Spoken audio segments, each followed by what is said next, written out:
Hello, we are discussing about GATE 1991 ECE paper. This is one more question related to electronics. So look at the diagram where the two transistors T1 and T2 are going to be connected, whose base terminals, whose emitter terminals and as well as collector terminals are going to be connected together, and this combination is going to be treated as a single transistor to carry a current of 1 ampere. So the total current coming out of this one is 1 milliampere.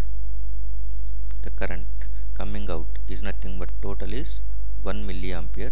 That you can write it as IE1 plus IE2 is nothing but 1 milliampere. When biased with self-biased circuit, and when the circuit is switched on, at the time of switched on, T1 draws 0.55 amperes, T2 draws 0.45 amperes.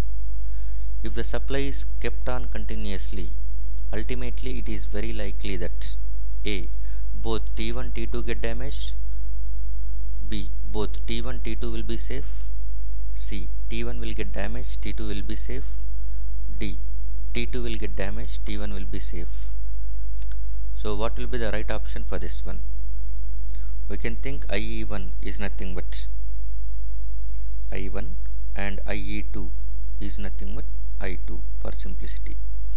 So I1 plus I2 is going to be equal to 1 milliampere. It has to supply. So out of that one, because of some discontinuity, some differences in T1 and T2, T1 supplies 0.55 amperes, T2 supplies 0.45 amperes. So the total current is 1 milliampere. So if the power supply is switched on, at that time the current flowing to T1 is 0.55, T2 is 0.45, and the maximum collector current rating is 0.75. Okay, then what happens to this one? We will see now. So this is a diagram given.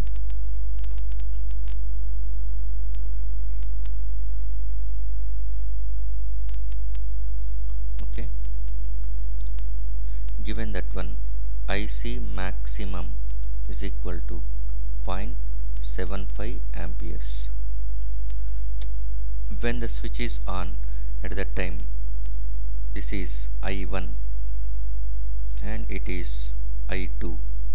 So given I1 is equal to 0.55 amperes and I2 is equal to 0.45 amperes. Okay, and we can go in this way. Since the current across T1 transistor is more, that is 0.55, so power dissipation, okay, we are going in different way. Power dissipation across T1 collector base junction is going to be increases.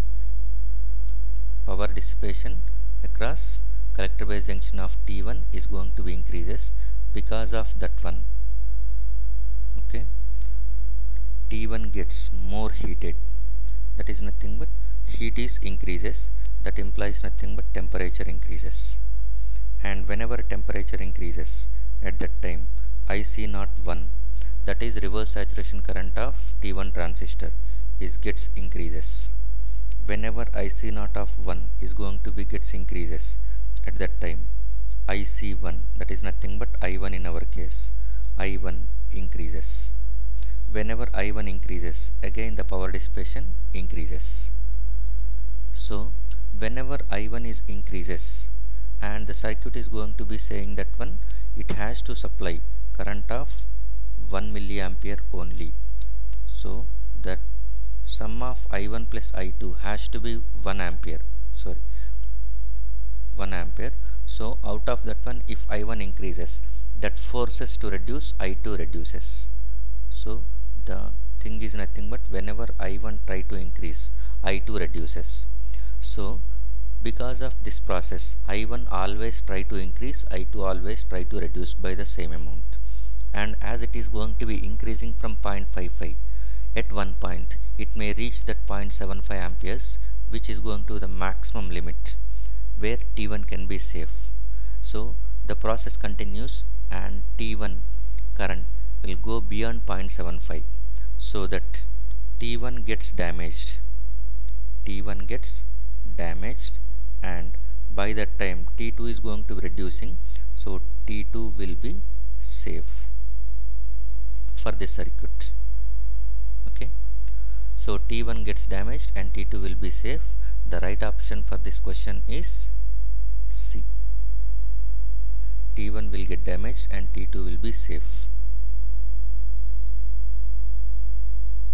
is the answer. Thank you.